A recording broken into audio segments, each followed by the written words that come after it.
Welcome back बच्चों। आप सभी का स्वागत है आपके अपने यूट्यूब चैनल मिनी कोचिंग में। आज हम करने वाले हैं क्लास 10th की हिंदी। ये जितने भी आपके ग्रामर वाला भाग है वो सारा हम इस वीडियो में कवर करने वाले हैं और उसको अच्छे से समझने वाले, ताकि आपके एग्जाम पॉइंट ऑफ व्यू से बहुत ज़्यादा इंपॉर्टेंट हो जाए।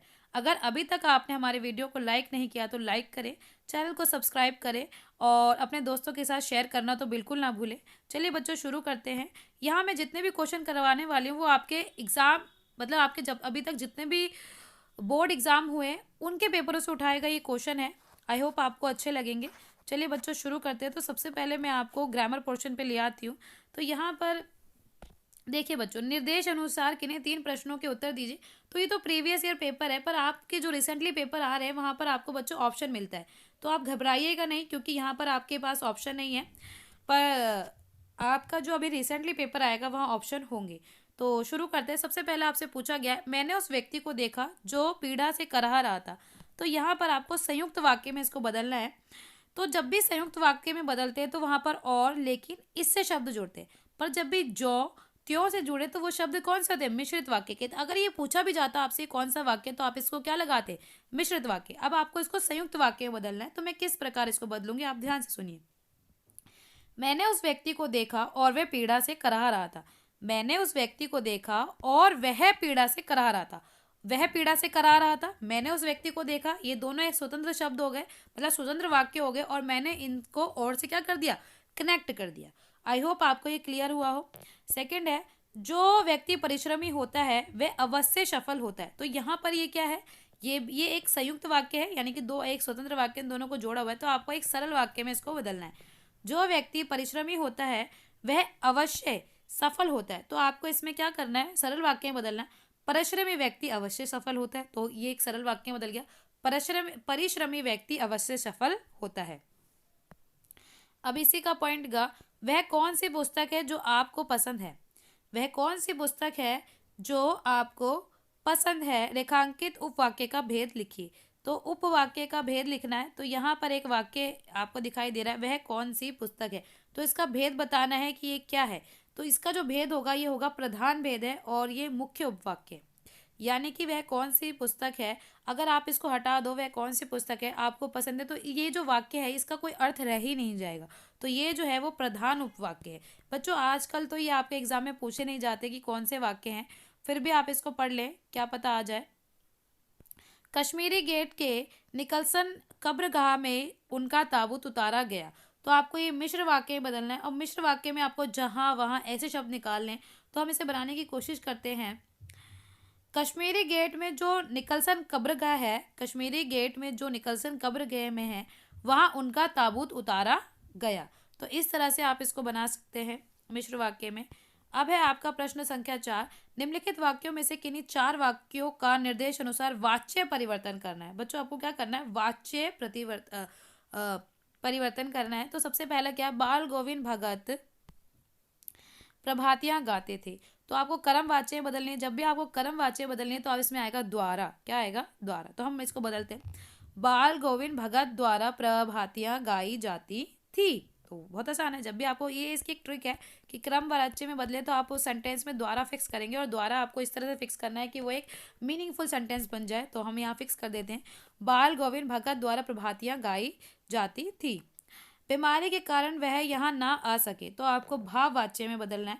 तो भाववाच्य में ना ही आता है बेटा, यहाँ ऑलरेडी ना है, तो आपको इस तरह से ना आया जा सका, इस तरह से इसको बदलना है लय में। बीमारी के कारण उनसे यहाँ ना आया गया। बीमारी के कारण उनसे यहाँ ना आया गया। ठीक है, आप ये इस तरह से भाववाच्य में बदलेंगे। अब यहाँ कर्तरीवाच्य, कौन सा वाच्य है बच्चों? कर्तरीवाच्य। तो कर्तरीवाच्य में ना तो ना आता और ना ही द्वारा आता। तो इसको सिंपल है बदलना है, माँ के द्वारा बचपन में ही घोषित कर दिया गया। तो ये द्वारा है ना, तो बेटा ये कर्म वाच्य, तो आपको कर्म से क्या लगाना है? कर्तरी बदलना है। तो यहाँ पर आपको ये द्वारा क्या करना है? हटाना है। तो माँ ने बचपन में ही घोषित कर दिया था। तो माँ के द्वारा बचपन में घोषित किया गया, तो आप लिखोगे माँ ने बचपन में ही घोषित कर दिया था। आई होप आपको ट्रिक समझ में। अब जैसे कर्म आ गया तो आपको इस सेंटेंस में द्वारा फिक्स करना है। अवनी चाय बना रही है, अवनी के द्वारा चाय बनाई जा रही है। तो आपने द्वारा फिक्स किया ना, अवनी के द्वारा चाय बनाई जा रही है। भाववाच्य में अब इसको आप इस सेंटेंस में आपको ना फिक्स करना है। घायल हंस उड़ ना पाया।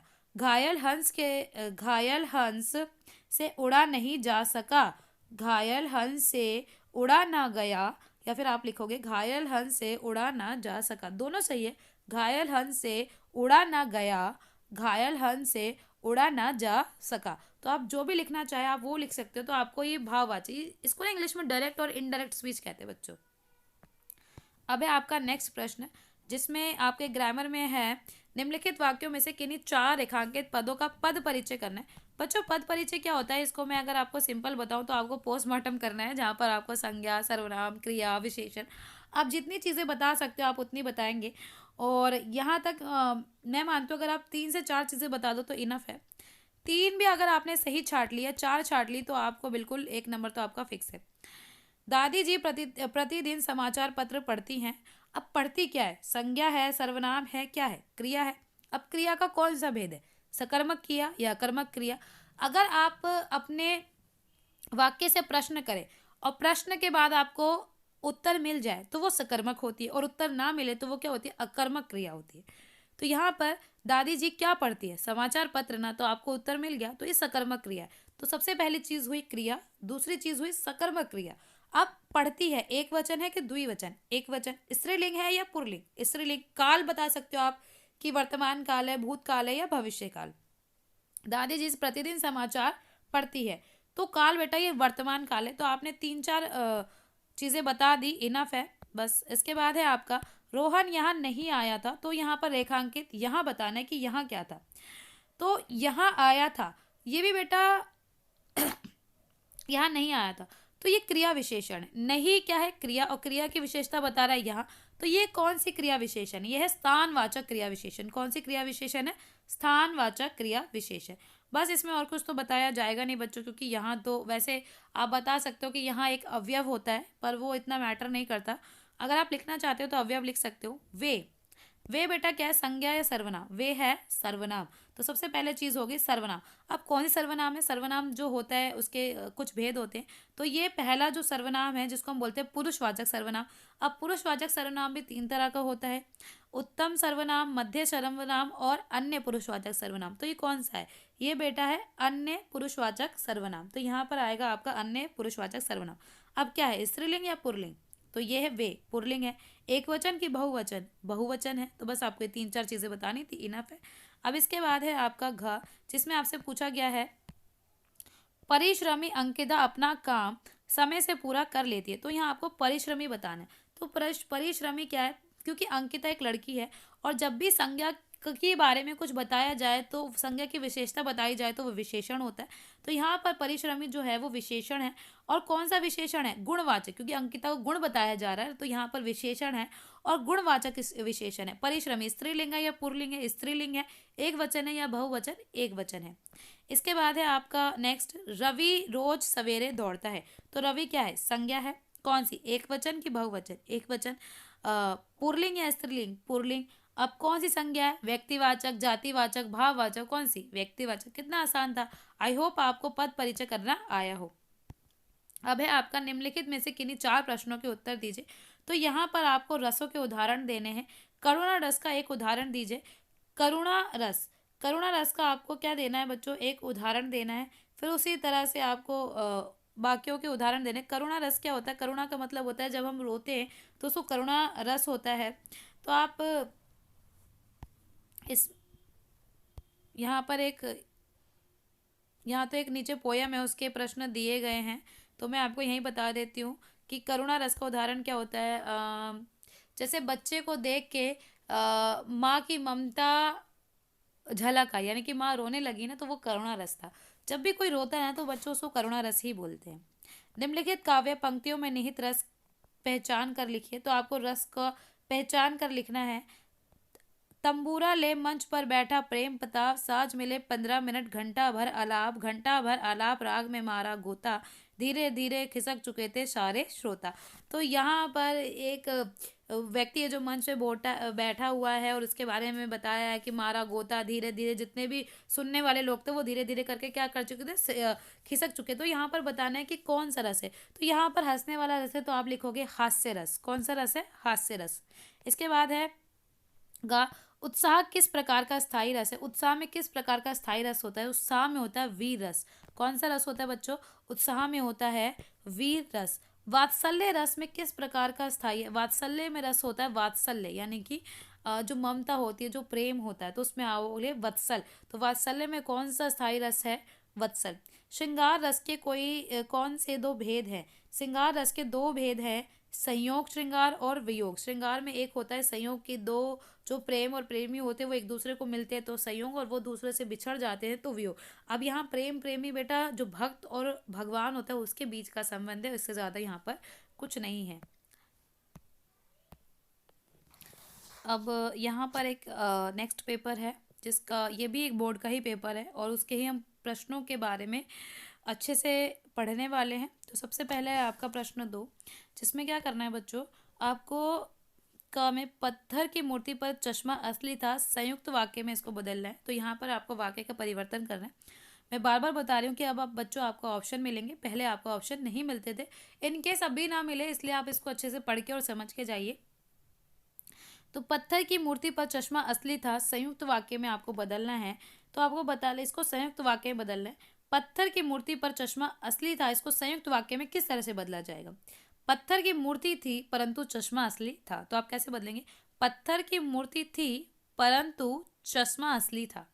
जब भी आप परंतु और चीजें लगाते हैं तो वाक्य किससे बदल जाता है? संयुक्त वाक्य में। अब ये वाक्य है कौन सा? ये है सरल वाक्य, आप इसको पहचानना भी सीखें। मूर्तिकार ने सुना और जवाब दिया। जब भी ये आता ना और, तो ये क्या होता है? संयुक्त वाक्य। अब आपको सरल वाक्य में इसको बदलना है कि मूर्तिकार ने सुना और जवाब दिया।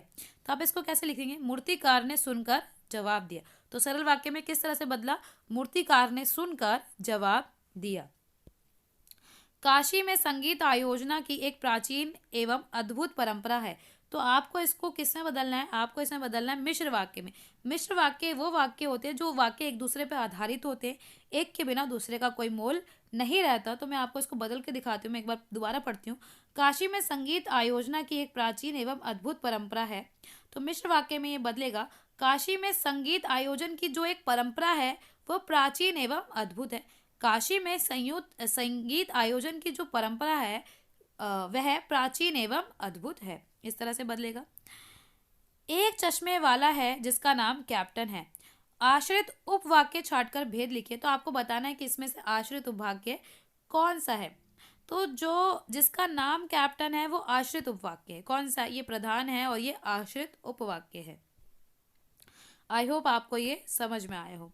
अब है आपका नेक्स्ट क्वेश्चन, जिसमें आपको वाच्य परिवर्तन करने। मैंने अभी आपको बताया था एक छोटी सी ट्रिक, जहाँ भी कर्म आए वहाँ द्वारा लगा दीजिए और जहाँ भाव आए वहाँ ना।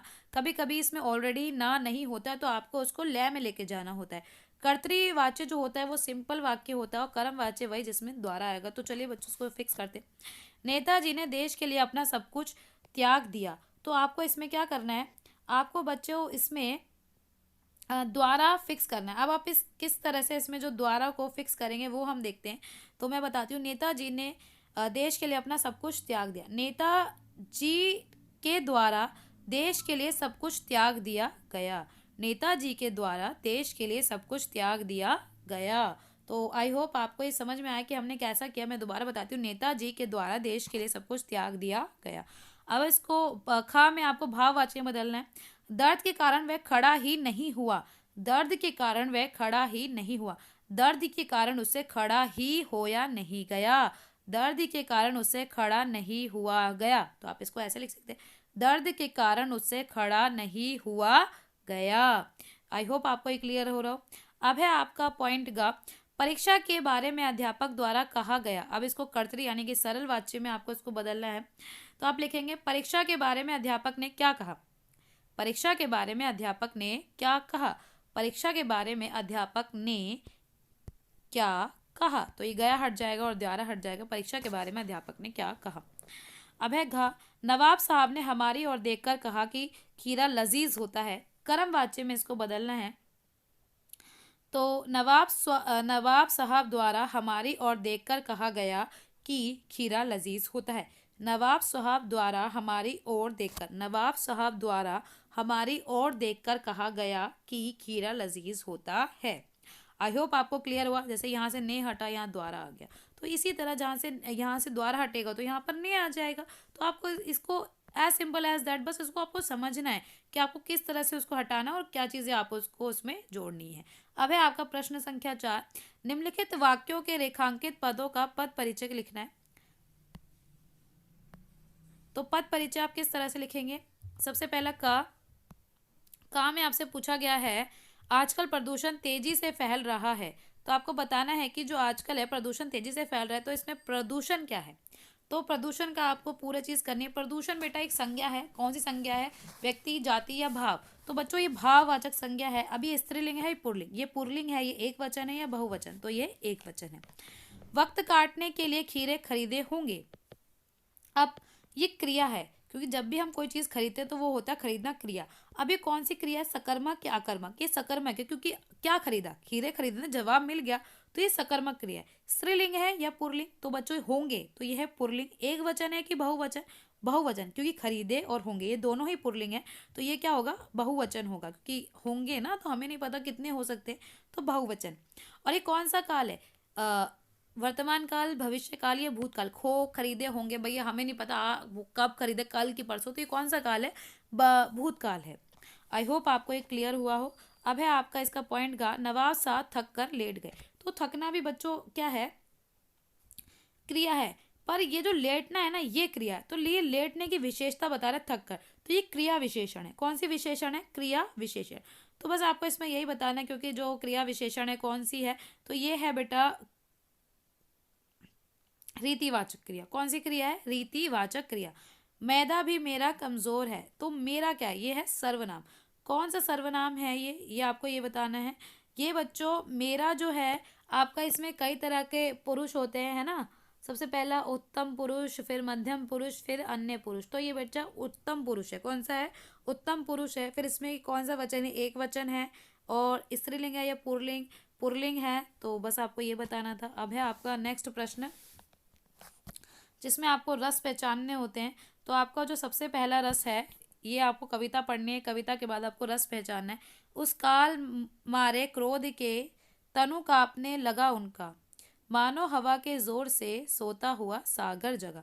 तो ये कौन सा रस है? इसमें है बच्चों रौद्र रस। कौन सा रस है? रौद्र रस। वीर रस का एक उदाहरण देना है आपको।